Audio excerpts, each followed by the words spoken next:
Every Night is Game Night, episode 55, Seventh Continent Deep Dive.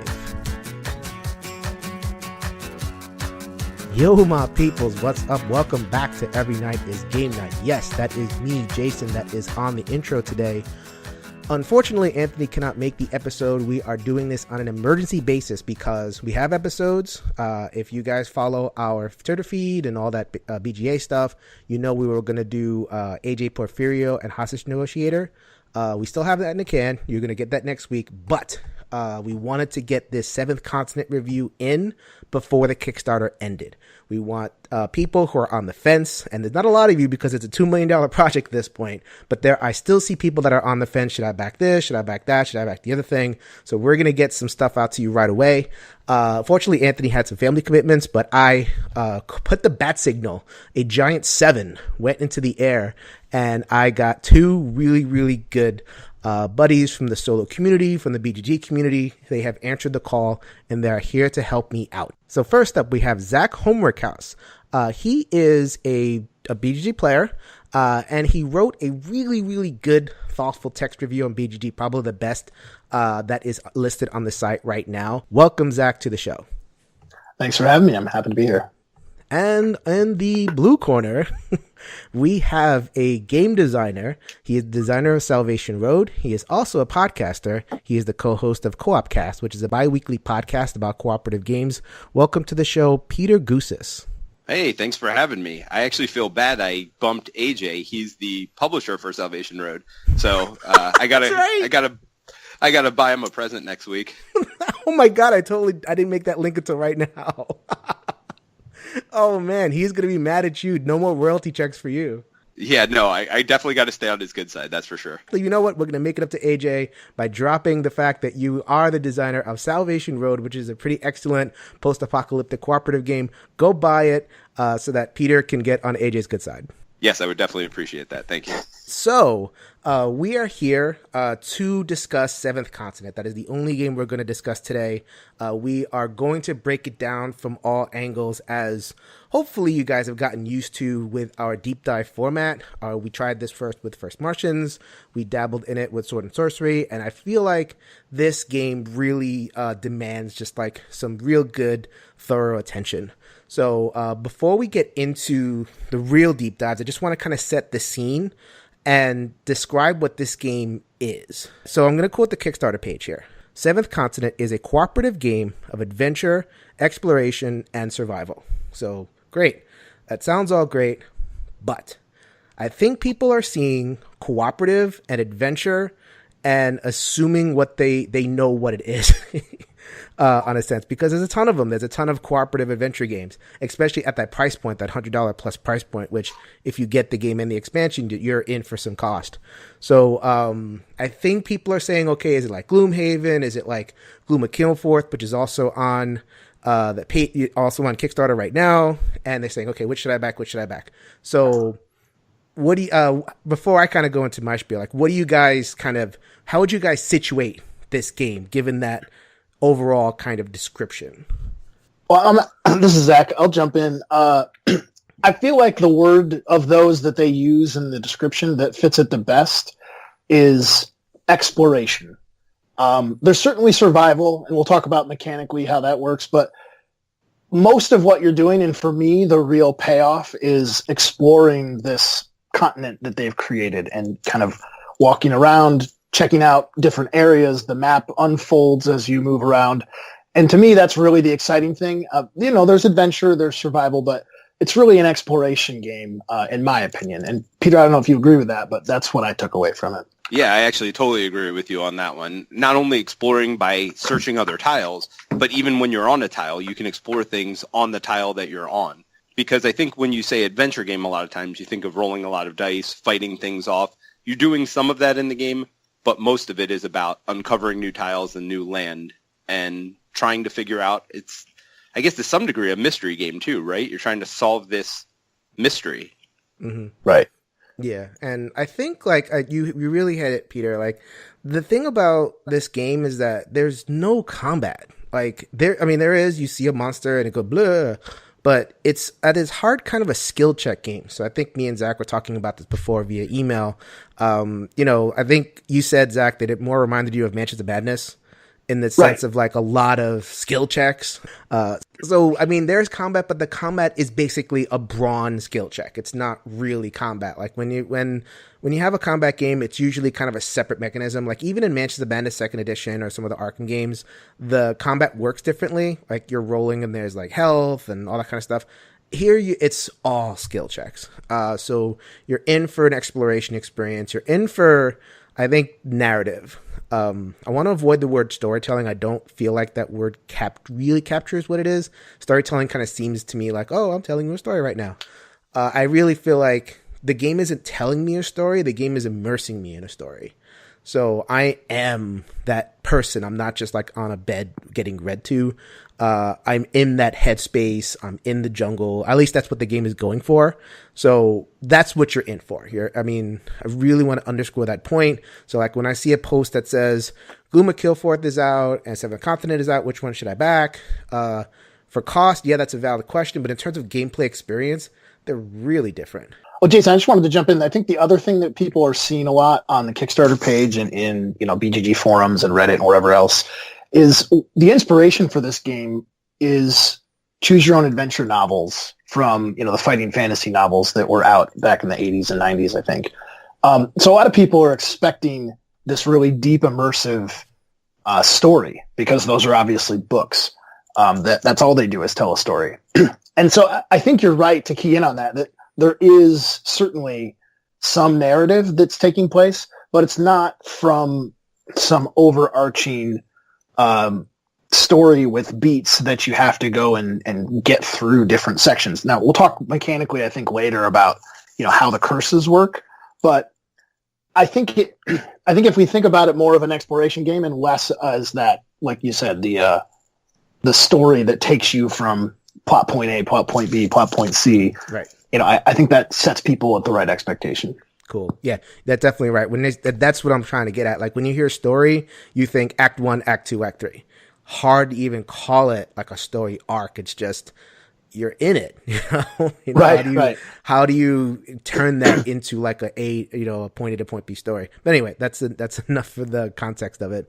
So let's move on to components and the art quality. It is this is a thing that you're gonna see when you first open the box. So correct me if I'm wrong, Zach. I know you were original backer, right? Yes. Peter, were you a backer of this, or did you borrow this from somebody else? No, I played it with somebody who had a copy. Yeah, I also did. I have to shout out my man Greg in Middletown, Connecticut, who backed the copy and was good enough to let me borrow for the sake of this review. So thank you very much, buddy. Zach, in terms of art quality, in terms of like component quality, do you feel like you got your money's worth? Without a doubt, right? I mean, it's a little bit subjective because it's cards, right? It's a box full of cards. I backed at the Explorer level, which was an upgrade tier in the original Kickstarter. And all that meant was that I got 3 expansion curses. And if we talk about expansions, I can talk about those. But so I got a box with 1,000 cards in it and a couple little tiny minis and, a few other things here and there. But if you value the artwork on the cards and the text that's written on the cards, this is a phenomenal value. It's an amazing piece of art to look at. Yeah, I think another thing people kind of assume with a $100 plus game is miniatures.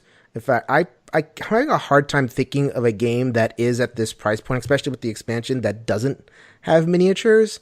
So right. I know I personally went into the thing expecting at least, something, but there's these little, they're not very good. I mean, they're not right. detailed anyway. I mean, I actually found it more useful to use the standees in this game rather than whatever miniatures were included, and I'm not painting these little tiny things. I was gonna say they're hard to tell apart, right? They're all small and they're all the same color. So I'm playing a 3-player game with my family, and we're constantly moving the wrong person. It's not like it breaks the game or anything, but it's just, they're tiny and, they're kind of a throw in. They're not anything that differentiate the game. Yeah. So, I thought I was playing the wrong game at first. When you guys said there weren't miniatures included, I was confused. But yes, they are definitely the smallest miniatures. They're almost, if you've ever played like Battle Lore or any of the Command and Colors games, they're the size of those miniatures.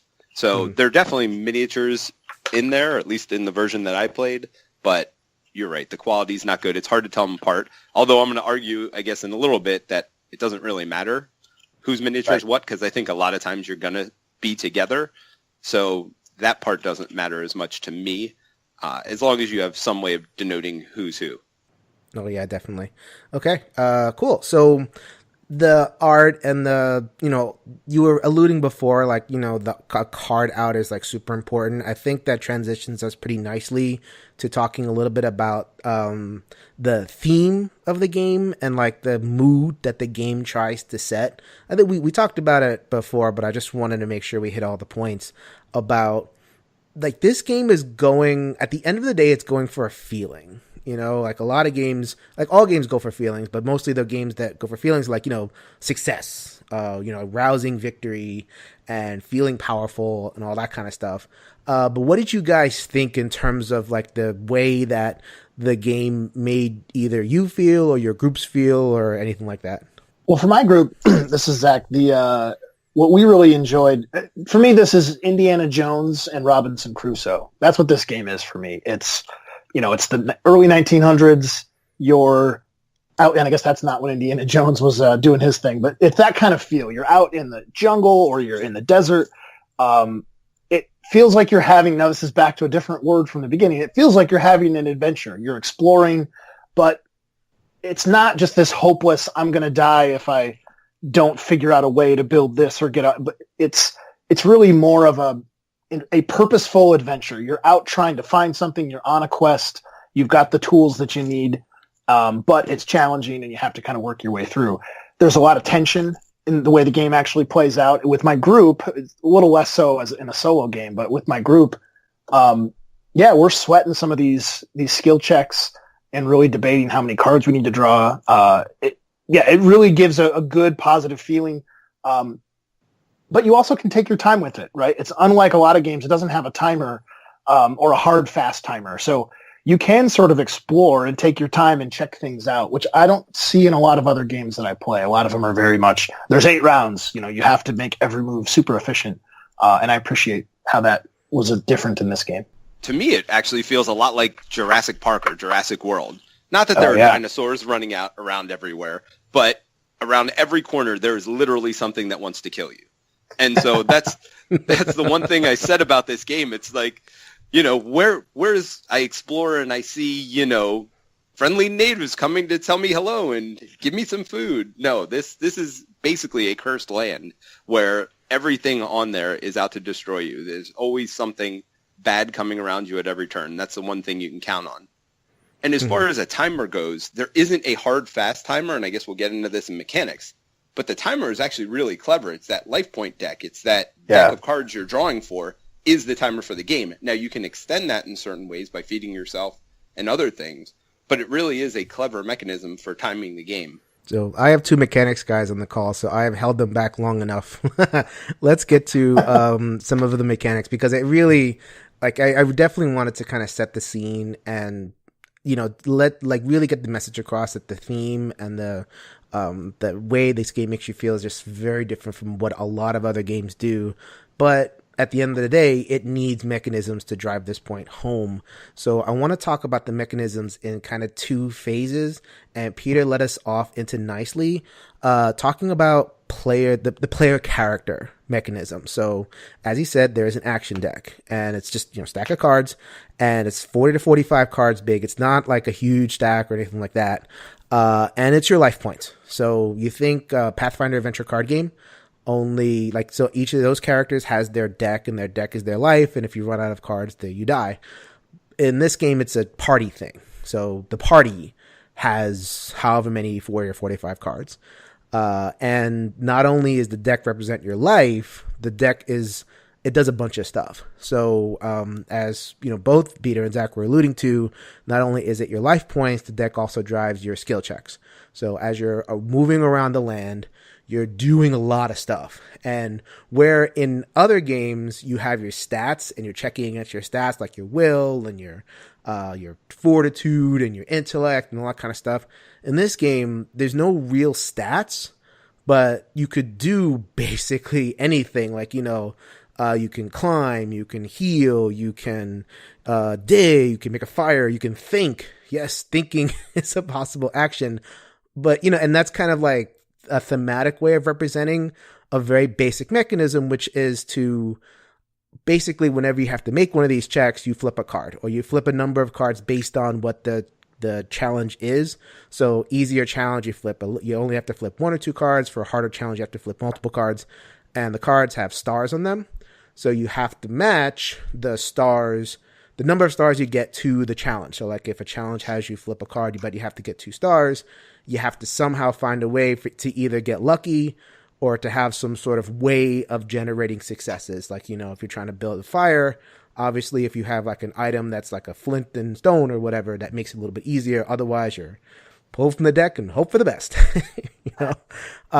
And the way it kind of integrates is you can pull more, but you're pulling from your life deck. The more, like, you can try to like guarantee success if you think something's really important, but there is a cost. So if you run out of cards and that deck is gone, then you're going to have to that's it, and you flip over the deck. But if you get curse cards, which are also these kind of 4 cards, they're blank, they don't really do much. But if you get another curse card, once you flip the deck, then that's it, game's over. So that's the really basic stuff. I'm going to let these guys go because this is the part that I think both of these guys are super excited about. So this is where the game, I said in my review, this is where the game lives. The action deck is, I think, you used the word clever earlier, Peter, and I think I used that word in my review 3 times. It's so clever. There's so much packed onto those cards. And Jason was describing the stars that are used for success. So on the left side of all but the curse cards, there's some number of stars. There's some cards that have 3 stars. There's one, I think, that has 3. Some have 1. Some have half of 1, either the left or the right half. As you said, you're drawing these cards out. And what I love is that you are given the option and the flexibility to mitigate your luck to the extent that you'd like to.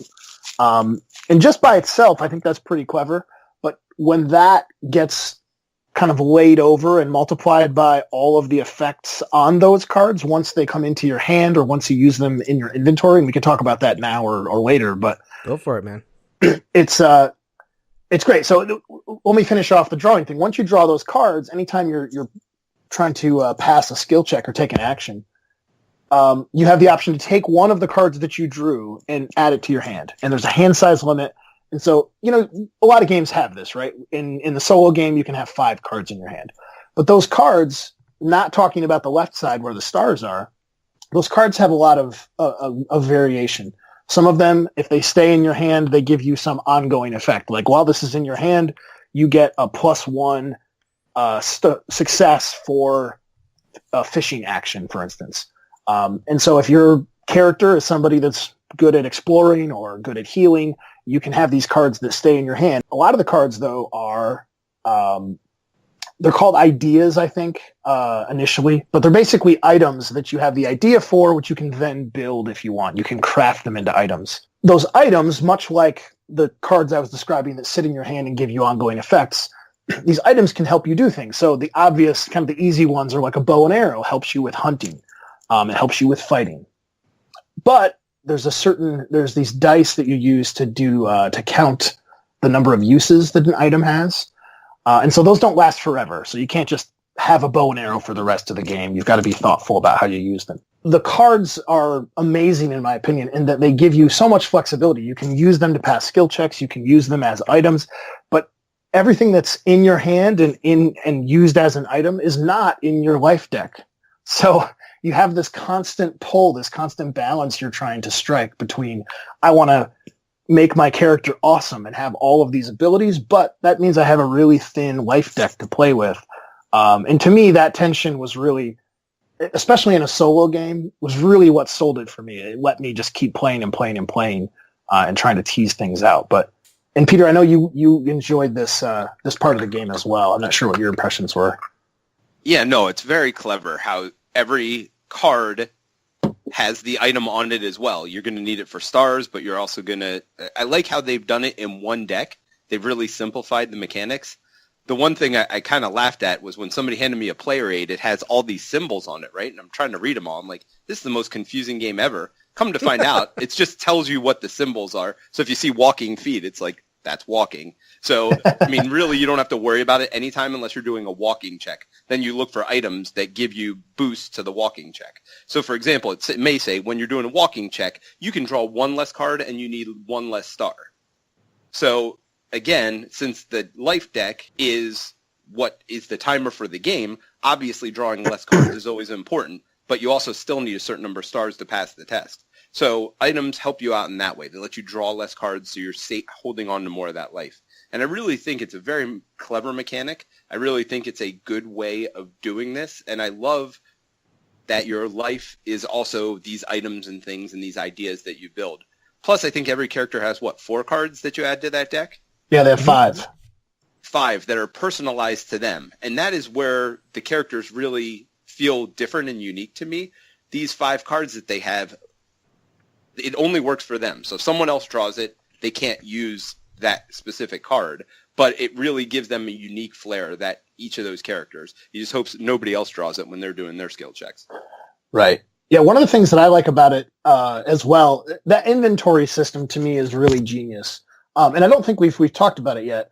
We talked about, you get these cards into your hand, and once they're in your hand, you can craft them into items. And so, yeah, now I've got the idea of a bow and arrow. I spend some cards from my life deck to create, to build the bow and arrow. And there's a certain number of spaces that you have in your inventory to hold items. And depending on player count, you can have a certain number of sort of stacks of items, and the stacks can be a certain depth. And basically they try to balance it so that in a solo game you have access to more of these cards, and in a multiplayer game each person gets fewer, but as a party you still have access to about the same amount of things. But what's really clever is you can combine items. And so I can have a bow and arrow, which helps me with hunting and fishing and combat. It's the same thing that Peter mentioned. It, one less card to draw, which is good, saves my life points, and one more success, an automatic success. If I stack underneath it, that bow and arrow, a walking stick. That walking stick helps me walk for less energy. So I draw 2 less cards if I'm trying a movement action. Those two things don't necessarily make a lot of sense thematically together, but by putting them in a stack together, I'm sort of combining their abilities. And in this case, that's probably not a very good stack, because in order to use anything in that stack, I have to reduce that die, that counter, by 1. But if I could find something that also helped me with hunting and fighting and stack that under the bow and arrow, now for that same single die pip that I'm, decrementing the usefulness of that item, I'm getting additional successes and drawing fewer cards. And so there's this whole inventory management metagame that is happening over the course of the whole quest. And these items are going to come into your hand. You're going to expend them. You're going to discard them. They're going to be rebuilt. They're going to be recombined. And there's just a lot of, for me, just a lot of thinky, crunchy goodness that goes into that inventory management piece of the game. I think that's a really important point to hammer home, because, we said, story game, narrative game, spends a lot of time setting mood, but like the action deck and the item system is where the game is. So if you're like a crunchy, like mechanics driven player, I think we're all on the same page by saying like the way that you have to manage all this stuff will give even the mechanics players a lot to chew on. Yeah, and I don't want to pretend like it's, this isn't a Sploder spelling game. Like, it's not that kind of crunchy where your brain is on fire as you're trying to think of 17 moves ahead. But as Jason said, like there's stuff for you if you really like mechanics. There are things to think about. You can get better at this game. You can be bad at this game. So it's not just devoid of thought. But it's also not, it's not like a 4.5 out of 5 on the BGG heaviness scale either. Right. So I did want to get to a criticism, and you pointed this out in your review, Zach. I want to get Peter's thoughts as well as a designer. So the other thing that we haven't mentioned is the whole thing about the deck being your life. So what game, especially an adventure game, is complete without a way to heal? So there's ways to, as you're moving through the action deck and you're using your cards, you're discarding them, that's getting nice and low, you're going to encounter items, usually meat. There's not a lot of vegetables in this game, even though we're in the middle of a jungle. It's usually like, fishing, hunting, whatever it is, which refill you could take cards out of this card and put them back in your deck. So great. It sounds like healing, but, and this is, I guess, getting into a little bit of a criticism of the game. I think that can be a little gamey and it could be a little grindy. So if you're really deep into an adventure, you are, 5, 6, 7 hours into an adventure, you're going to get to the point where you're going to have the choice whether to like explore and keep on going, or are you going to camp at like a fishing site and refill your deck? And I know like it's an adventure game, of course, we can't just like go without eating, but I don't know that the game, like refilling the action deck, is an exciting aspect to it. It just felt like it took the hours that I spent that could have been exploring, but it just made it feel like almost like I saw the puppet strings, I saw the gears, and I didn't quite vibe with that. It just felt very grindy. So I don't know what you guys thought of that. I'll take this one first. For me, it actually didn't really bother me. I understand that you could have been exploring, but this is where it does come into my criticism. The first time I went fishing, I was like, oh, this is pretty cool. And there were some things, I don't want to spoil too much, but there are things that happen to you that aren't just catching fish while you're fishing. So there is even that exploration and that story coming out even while you're just doing a simple action like fishing. The thing that bothered me, though, is the way you fish is the same way you climb a mountain, is the same way you fight a giant monster, is the same way you can sing to a giant monster and see what happens. And all the checks are done exactly the same. And so if we're talking about mechanics here, that's where it was really neat to me. And this is a pro and a con, right? The pro is once you go through like 3 checks in this game, you know exactly how the system works. You start getting items, and it makes you better at doing those checks. But then 3 hours later, whenever you have to do a check, you are literally still doing the check the exact same way. And so after a while, especially when we're exploring, we haven't gotten into that part of it yet, but you have these random events that go off to the side when you need to explore a new area. You have to overcome an event first before you put that next land down. For me as a mechanics person, when I flipped over the event, by 3-4 hours in, I stopped caring what text was on there. I'm like, how many cards do I need to draw and how many stars do I need to get? And so maybe that is just, if you're a player like me that does care more about mechanics, I think that's where the game's going to start to fall flat. I think it's a really cool system and a really neat system, but it is literally the system you use for everything in the game. Yeah, no, you're 100% right. I think it's elegant and it's simple and it's super used, not useful, but it's kind of ubiquitous across the entire game. And that's a pro and a con, right? It's great that it's simple. Like I have a 9-year-old that's playing, and in 10 minutes we knew what we were doing. But you're right. After 5 or 6 hours, the actual skill checks themselves start to lose some of their excitement. Now, there are some things you can do from a mitigation and a gaming your action deck perspective to improve your ability to pass the skill checks, but the skill checks are never different, right? They're the same thing. From the hunting and fishing perspective, I agree with Jason. It can get grindy, especially if you're deep into an adventure and your deck is running low. There's some tension and there's some excitement of like, I've got to find a hunting spot, and you'll kind of get the sense of where they are on the continent after a little while. But thematically, I think this is cool. From a player's perspective, it's less cool. The hunting spots kind of get overhunted. Once you've hunted at a place, it's relatively easy. You get a lot of results to choose from, meaning your chances of having a successful hunt are pretty high. After that happens, there's a mechanic where you sort of swap the cards out, and it gets harder to hunt in that same spot, which again, mechanically, I think thematically, I think that makes sense and is pretty interesting. But what it means is that if you get a lousy hunt result, you then have to try to hunt again because your deck is still really thin, your life deck. And if that's a lousy hunt result, you can just spiral down and die And that really is unfortunate if you're, 8 hours into a game and just have an unlucky result. So let's take a step back and talk a little bit about exploration. So that's like the other half of the game, just to give this context. We hope that this discussion of the player actions has kind of made sense to you, just without the actual world piece of it. So let's fill in the rest of the puzzle. So the way exploration works in the game is that your mini, if you choose to use the mini or the standee or whatever you use, you're on one card, and that card depicts a piece of terrain. It's a lot of the cards, Zach mentioned there's 1,000 cards in this game.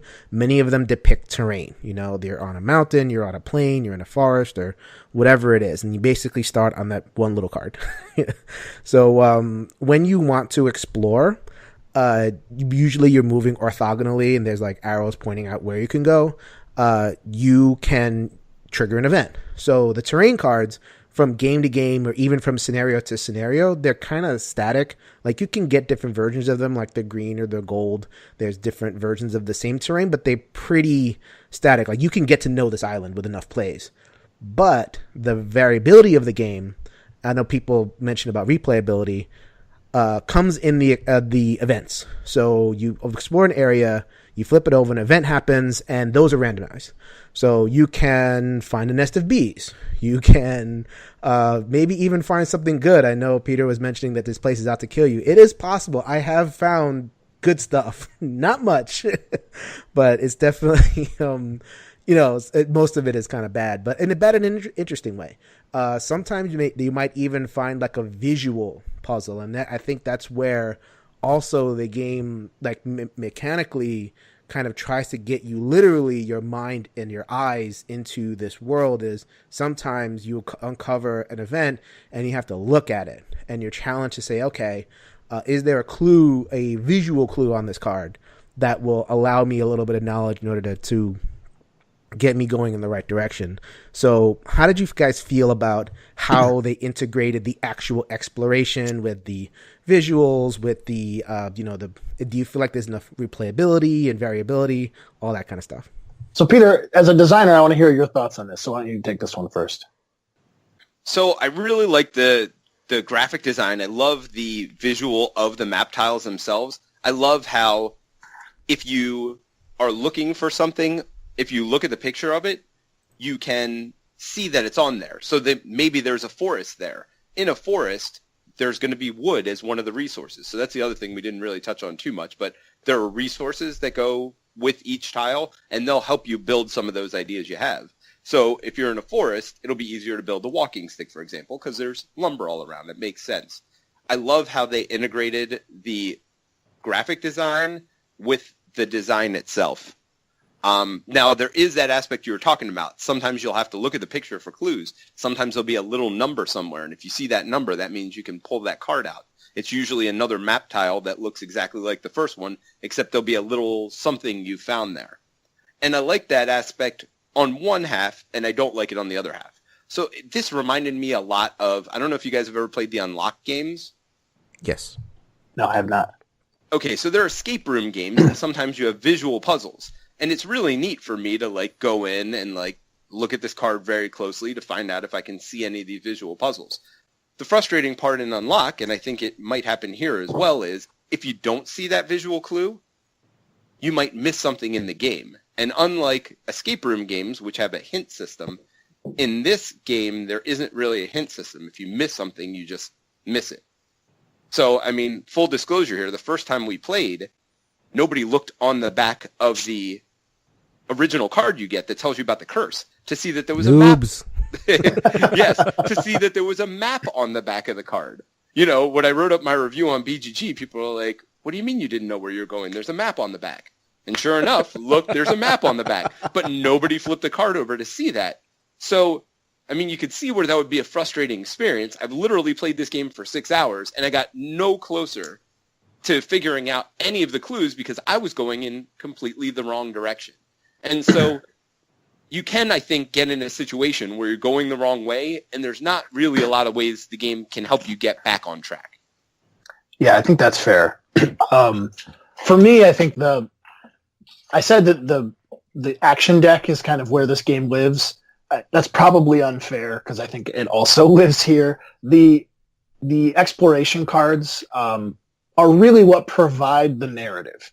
And we talked right at the top of the podcast about, story versus narrative. And for me, this is the narrative. It's the journey, the actual journey that you're taking along the way. That's the story, not I left from point A and eventually I ended up at point B. That's also a story, but it's pretty thin, to be fair. The curses that are cast on your group that you're trying to lift, that's sort of the story that motivates where point A and point B and point C are on the continent. But the adventure that you're having, the journey that you're having along the way is kind of painted in by all of these exploration cards. Jason, you gave some of the examples of what might happen. If you're of the mind where you might kind of role play a little bit or even kind of get into what your characters are experiencing, it's so rich. There's so much there that you can be excited about. A quick anecdote that I thought was funny, and I don't think this is spoiling anything, but there are companions that you can eventually find in this game, and they're called bonus cards that live in your hand. They don't take up slots in your hand, but they're these green cards that give you benefits. They're kind of like those permanent cards that sit in your hand that say, well, this is in your hand, you get this, this, or this. One of the companions is a snake, and my son named the snake and made a cardboard or a construction paper model of the snake and had it on his shoulder while we were playing. So you can get into this game. Oh my God. It's named Slither, and Slither is on the table next to the box. So whenever we play our campaign, Slither comes out and hangs out. Not everybody's going to get into that.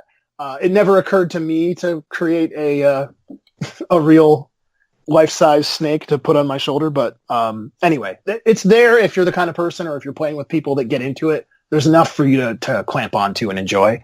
But I don't know. I mean, I think because that's all variable, the other thing that we really didn't talk about that has to do with these exploration cards is, so you go through and you died, right? You're 6 hours into the game and you died and you're bummed out and you have to restart. What's great about this game from a replayability perspective is when you restart, you're going to have a different journey. Even if you walk over the exact same tiles, follow the exact same paths, and take the exact same actions, different stuff's going to happen, right? These exploration cards are random, and there's a big enough stack of them that you're not just going to get the same 6 things over and over, maybe in a different order. And the action deck is shuffled, and so you're going to have access to different hand cards, different items in your inventory. You're going to make different decisions about how to stack those items and how to use them and when to use them. And so, yeah, you're still going from point A to point B, but you're going to have a completely different journey along the way. For some people, that's still too thin and they're not going to like it. For me, that was perfect. It lets me enjoy the replays, maybe a little less than the initial time through, but it's not like the drop off is 50%, at least for me. Okay, so that transitions very, very nicely. You didn't even see that I was going to transition to this. Good job, Zach. You're a natural.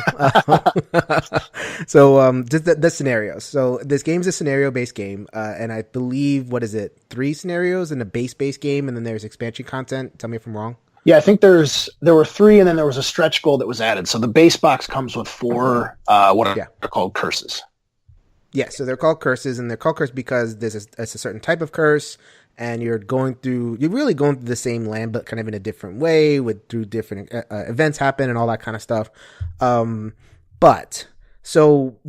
If you play the suggested scenario first, they say, okay, play, I think it's the Voracious Goddess or something, you are in for a long time. To actually beat that scenario takes 10 plus hours. I mean, I know people who have done way more, and that's just a one playthrough. You're going to die. You don't, because there is the game aspect of managing your hand. And, a lot of the reviewers are like, oh, I died and, I haven't even made it to the end. Full disclosure, I've played it solo. I've played it with 3 players. I've yet to see the end of one of these missions. We played the small one and the big one, and I haven't seen the end yet. So I think that is my biggest negative for this game. I just the hard reset. There's ways to do resets. there's elegant ways to do resets. So like, and the way the game works, like you can go to a land, and then if you get off the island, you go to another island. Like I almost wish that transition was like a save point. So it's like if you die, like I know they seems very video gamey, but I guess I disagree. Like I just like the exploration cards are supposed to provide that variability, but I just didn't get it. And I guess maybe to Peter's point, because of the way the skill check system works, maybe that also lended to the feeling of repetition. But like grinding through that and having that be the first adventure of like, okay, this, and I maybe I get it. Like, oh, if you do this adventure, you're going to experience everything this game has to offer. What a great introduction. But in practice, man, I think this was the main criticism of No Pun Included as well. If you go listen to that video, they really got turned off by how long it was, how little you seem to accomplish. Like I know, Peter, you kind of went the wrong way, but still, even if you went the right way, you're in for a long, long time. So I guess to me, that was the biggest negative of like the fact that you can just go so long and not accomplish anything. Maybe as a piece of advice for someone playing the game the first time, I really enjoyed my first 2 to 3 hours of this game. And maybe that's where this game lives. Maybe instead of sitting down and playing it for 6 straight hours, if I had played for 2 or 3 hours, done the save system in the game, and then come back to it, we would have kept reading those cards. But at some point, we just wanted to push forward and get to that next thing. And that's when the adventures became less interesting to us, because we're just like, all right, we've been here for 3-4 hours now. So maybe, to Zach's point, maybe you just have to play it for a little bit at a time, and then you'll be engrossed in the story and really not feeling like you have to get somewhere. I think if your expectations are, I'm going to have a cool adventure here, and sit down and play it for 2 or 3 hours, because let's be honest, most games you play are 2 or 3 hours. And maybe, right, if you break it up in a chunk like that, then you never will get tired of the skill system being the same the whole time. And maybe you won't be upset if you have to repeat material, because you probably won't remember it if you're playing it a week or 2 later. So right, maybe that's where this game lives, is in 2 and 3 hour chunks. Yeah, I think it's definitely a common criticism.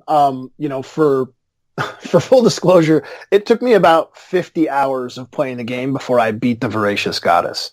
So 50? Yeah, 5-0. So I died 3 times.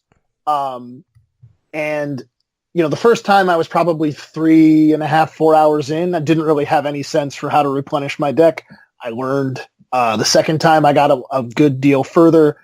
The third time I got pretty far. And then the fourth time I went through, that game by itself was probably, 16, 18 hours of game time to get through it. Now that is by far the longest one that I'm aware of. I have not played every curse. But it's long. I mean, it's real long. One of the things that is a good thing and a bad thing, and different people are going to react differently to it, is it's an open world, right? There's nothing, as we've kind of pointed out and alluded to, there's nothing making you follow the right path to get to point B. If you got to go to point A to point B to point C, you don't really know where point B or C are, and there's not guardrails that are going to make you get there. It doesn't mean you are necessarily walking around blindly, unless you don't flip the card over and see the map. But it's, for me, that's great. Like, it's exciting. Sorry, I had to take a shot.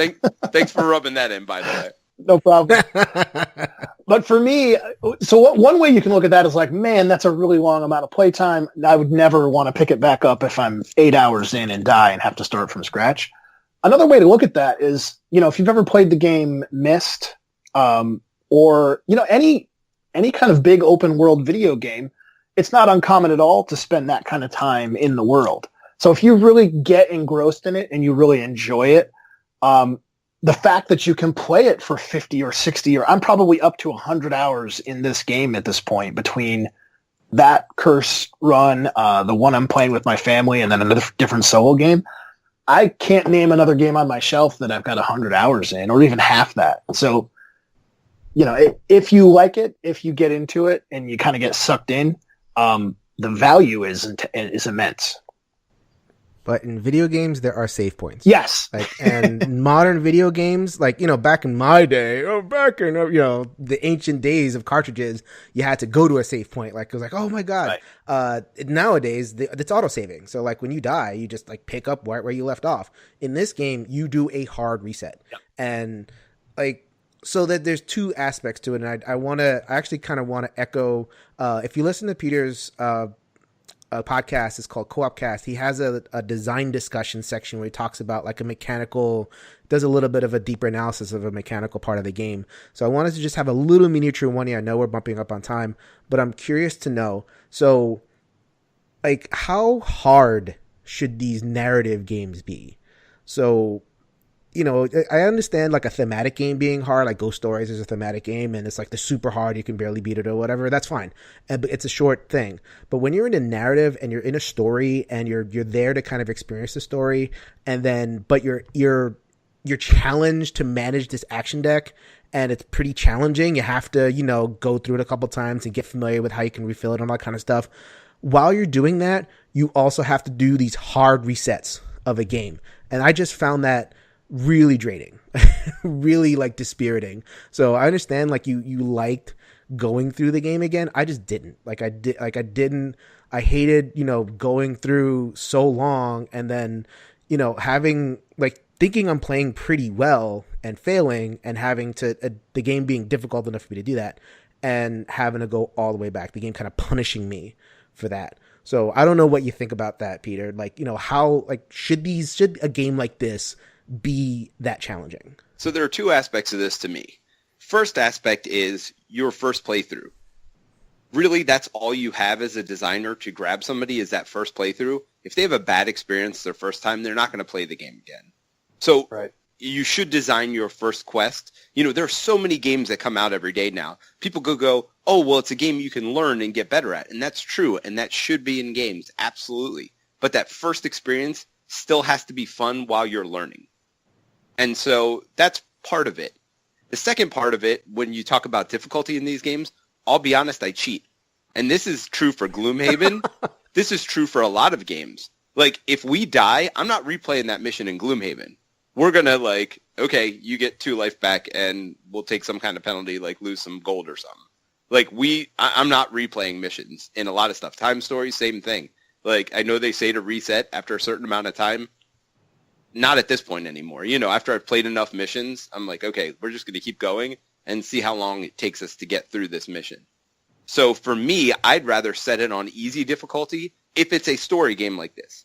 Now, something like Spirit Island, totally different story, right? That's, like you were saying, a Euro game. You're really trying to figure out your best moves, and you're resetting to the beginning again, and you're playing that over again, but it's a 2-hour self-contained session. Something like this, where I'm trying to progress the story forward, I have no problem cheating and keep going, because for me, it is the story, it is the experience that is the most fun part of these games. Yeah, for me, you're both right? It's a long game. It can be punishing. I've cheated, little mini cheats where I was expecting to pass a key test and I don't, and I'm like, you know what, it's not worth it to go all the way back and start again. Within moderation. I think what's important is that you keep some tension in the game.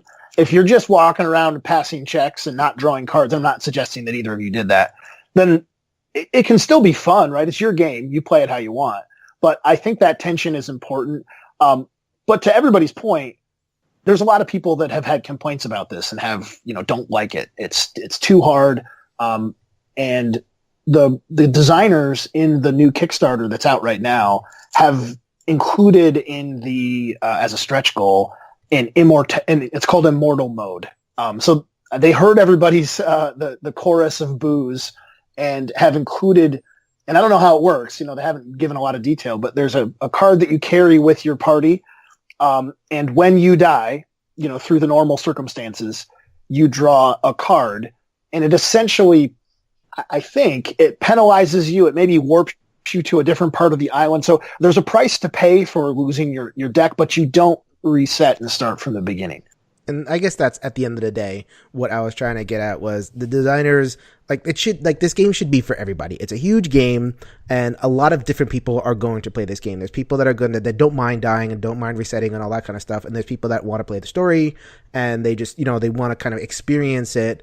And it takes kind of all flavors. I feel like the base box that we have in our hands is really weighted towards people who just kind of like, not like to the point of Dark Souls where it's like they're just grindy, and then finally you beat it and they spend a lot of hours on it, but not to that level, but really kind of in that ballpark, right? Right. You're willing to grind. I'm not willing to grind. I'm just not. Like, I'm not willing to reset. I mean, I'm not going to like blatantly just look at all the cards or anything. I want some challenge. Like, time stories to me is perfect. Like, I never reset. I'm always kind of, doing the, replaying the scenarios and replaying the runs, and like I'll just skip through the really, really grinding parts, like the really fetch questy parts, but I love being challenged. But after my limit, I guess my limit is about 4 or 5 hours. So I mean, there's more to say, but we're kind of definitely running long on our time. So I wanted to hit one more thing before we signed off, and that is player count. So like I said, I played solo and I played 3 players. By far I enjoyed my game more as a solo. Peter, I know you played with 4 players, and you didn't have a lot of good things to say about that experience. Yeah, I think this game is definitely a solo or at most 2-player game, something you could share with one other person. I think a lot of times in here, you're going to want to do the adventures together anyway. And it's interesting. They have a mechanism where they say anybody can take their turn in any order. And it's funny, we just took this out of a game we were designing, because, and I talked to the publisher about it today, literally it would add a half an hour to the game for no tangible benefit. Because people are sitting around, well, why don't you go next? Well, why don't you go next? And there's a lot of time spent with that aspect of it if you let it be spent that way. And for new players, of course, it's going to be that way, especially if you're playing with people you've never met before. So for me, I would have rather they just let the game go around the table and or limit it to a lower player count game, because I don't think you are fully invested and fully involved all the time, especially if the party does end up splitting. I could care less what was going on the other half of the island while we were going off in our own direction. Again, especially after 3 or 4 hours.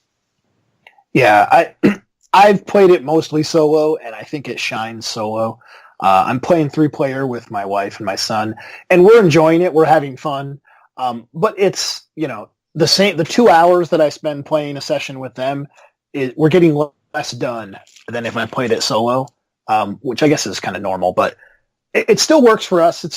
It's pretty manageable. We've got Slither in the crew, and that helps. But yeah, it's tough as a 4-player, I think. It makes me wonder, like, I wish there was a way that a designer could be like, okay, 1 to 4, but this means 1 to 4 gamers. Right. Like, you can play, 8 players in these games. You can play 100 players in this game if everybody's kind of on the same page and whatever it is. Like, you could do that with literally every game. But, like, when I see 1 to 4, I want the understanding that 4 gamers who are all fully invested in their own agency can sit around the game and contribute and feel like they're part of the experience. I just don't feel it that way. Having said that, this is a Solo Games podcast. At 1 and at 2, it pretty much at its optimal experience. I think we can all kind of agree on that. Yeah, absolutely. So yeah, we are at the end. What is your ultimate recommendation? So, I think it's pretty clear. This is Zach. I think this game is amazing. It's the best gaming experience I've had, and possibly it's only being beaten by Pandemic Legacy, which I really loved. I think there's a lot of value in the box if you're the kind of person that's going to play through and grind out the hours. You can easily play this game for hundreds of hours and enjoy it. But, for others, you're going to run out before that and you won't see the value. But I think it's amazing. Yeah, this is Peter. I'll just end with, I know I've been one of the most negative here, but I do think it's a gaming experience that everyone should have. So even if you don't get it, talk one of your friends into getting it. I really do think you should play. And again, 2-player with them. But I really do think it is a good gaming experience. I love the skill check system. I just wish it wasn't as repetitive. But I do think in manageable chunks, even if you play as far as I did, right, 6 hours in, we probably got our value out of that game, playing even just those 6 hours. Right. You play, you get all these games and they're full of miniatures and other things. But this one has good gameplay. It's got interesting story. It doesn't have the beats, like you were saying, up and down. But you're going to enjoy that story for at least a couple of hours. So I think it's worth at least sitting down with, playing, and checking out. Yeah, I want to, like, I make a big deal on the main podcast about wanting games to innovate. I think this game really does things differently. It really tries to approach narrative in a unique way. I had a real block with how quote unquote hard the game was and how punishing the reset was. So ultimately, I'm rating this game an 8 out of 10, which is a good grade. But like Pandemic Legacy, Time Stories, Gloomhaven, these big games, they're like kind of in my wheelhouse. Those are my 10 games. And I really was kind of hoping this game would be a 10. So in a way, an 8 is a disappointing rating for me. But the fixes for the game are in the game. Like, it's not like there's an inherent flaw in the game. I think if they fixed the quest system and they gave you these kind of ways to keep the mojo going, while keeping the difficulty, while keeping the mechanical richness or, whatever's there, I think that it could kind of elevate this game. So I'm not done with it. I will definitely come back to it. So that's kind of my final rating. So we have gone on long enough. We have gone the deepest of the deep dives. Thank you so much for being on this ride with me, Peter and Zach. This was awesome. My pleasure. Thanks for having me. Yeah, Jason, thanks for having us. Okay, and that is going to do it for another episode of Every Night is Game Night. We invite you to follow us. Our Twitter is ENGN_podcast. Our website is everynightisgamenight.com. We are the sister podcast of BoardGamersAnonymous.com. We also have a BGG guild as Board Gamers Anonymous, and we're just everywhere, and we will definitely have more people. We're going to borrow more friends, and we're just going to keep this rolling. So I think that's basically it. So as Anthony would say, grab a solo game off the shelf and make every night the game night.